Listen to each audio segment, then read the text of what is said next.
Hörmətli izləyicilər, kanala abunə olub like etməyi unutmayın. Günün xəbərləri təqdim edir. Bir neçə gün əvvəl həyat yoldaşı Tamerlan Məmmədov tərəfindən sosial şəbəkədə canlı yayımda saçı qırxılan Pərvanə İsmailova hadisənin təfərrüatını danışıb. Günün xəbərləri Telegraf istinadən xəbər verir ki, zərər çəkən Pərvanə İsmailova bildirib ki, onlar arasında münasibətlər daha öncə pozulub.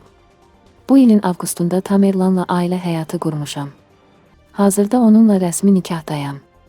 Mənim birinci həyat yoldaşımdan 10 yaşlı oğlum var. Tamerlan sonuncu dəfə uşağımı aldadaraq mənzilimə daxil oldu və mənə işgəncə verdi, deyə Pərvanə İsmailova qeyd edib. Zərər çəkmiş onu da əlavə edib ki, məlum hadisəyə səbəb Tamerlanın onu video görüntüləri ilə şantaj etməsi olub. Qeyd edək ki, Pərvanə İsmailova sahibkar, Məmmədov isə dövlət qulluqçusu olub.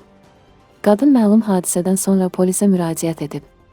Onu 2 ildən 5 ilədək müddətə azadlıqdan məhrum etmə cəzası gözləyir.